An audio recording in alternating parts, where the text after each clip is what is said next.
आदरणीय मेरे प्रिय दोस्तों, गुरु प्रेमियों और भक्तों, साहब श्री गुरु गोविंद सिंह साहब ने उस प्रभु का जो परिभाषा बताई है, उसकी पहचान बताई है, उसके बारे में आपके समक्ष यह वृतांत रख रहा हूं।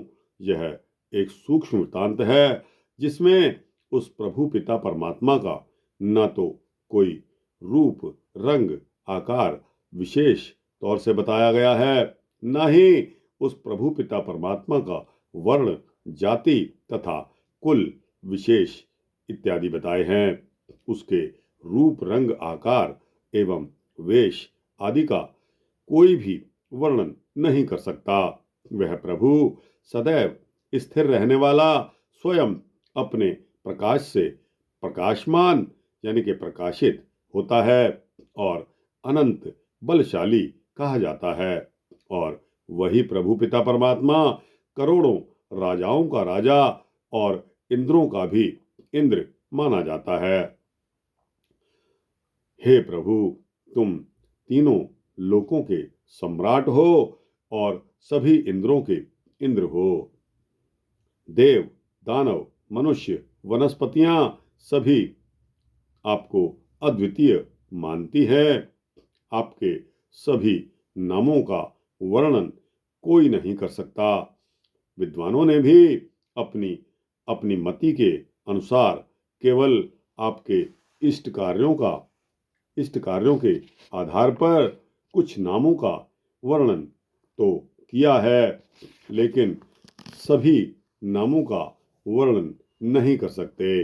दोस्तों, गुरु गोविंद सिंह साहब अपने दसम ग्रंथ की जो शुरुआत करते हैं उसमें वे कहते हैं, छपे छंद तो प्रसादी, चक्र चिहन और बरन जाति और उपाति, नहिन जिह रूप रंग अर रेख पेख को कहना सकत किह, अचल मूरत अनुभव प्रकाश अमितोज कोट इंद्र इंद्राणी सहि साहाणी मणिजय, त्रिभुवन महीप सुर नर असुर नेत नेत बन तृण कहत, तब सर्व नाम कथय कवन करम नाम बरनत गुरमत।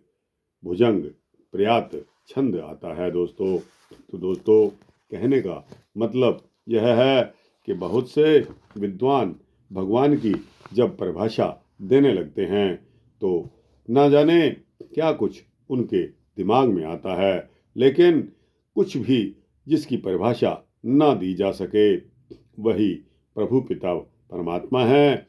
उनकी असीमित, असंख्य, अनगिनत, अनंत कुछ भी कह लो, वह इतने अनंत हैं कि वो किसी परिभाषा में, किसी दायरे में, किसी सीमित दायरे के अंदर, उनकी सीमा में उनको हम नहीं बांध सकते। तो दोस्तों, दसम ग्रंथ में साहब श्री गुरु गोविंद सिंह साहब ने यही कहा है कि प्रभु पिता परमात्मा के कोश में कितने ही इंद्र हैं, कितने ही ब्रह्मा हैं, कितने ही विष्णु हैं, कितने ही महेश हैं। तो वह परमपिता परमात्मा सबके द्वारा पूज्य है। उसके संकल्प मात्र से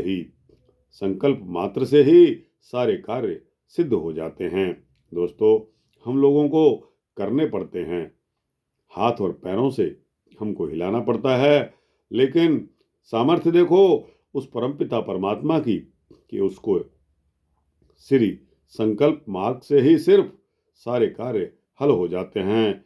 चाहे वह द्वीपों का निर्माण हो या किसी और देश की, किसी और खंड की, पृथ्वी खंड की रचना ही क्यों ना हो, वह संकल्प मात्र से ही हल हो जाती है।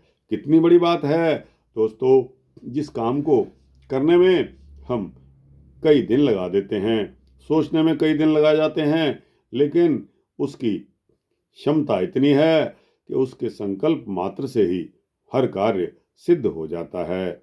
जय श्री भगवान की, जय उस परमपिता परमात्मा की, जय वाहिगुरु जी की। वाहिगुरु जी का खालसा, वाहिगुरु जी की फतेह। दोस्तों, यह छोटा सा सूक्ष्म वृत्तांत आपको पसंद आया हो तो आपको इसको लाइक करके अपने दोस्तों, भक्तों, मित्रों, जिज्ञासुओं तक भेजना। और दोस्तों, कमेंट सेक्शन में अपनी राय भी अवश्य देना। इस चैनल को सब्सक्राइब कर देंगे तो आपको इसी तरह के सूक्ष्म भक्ति वृत्तांत मिलते रहेंगे। वाहिगुरु जी का खालसा, वाहिगुरु जी की फतेह।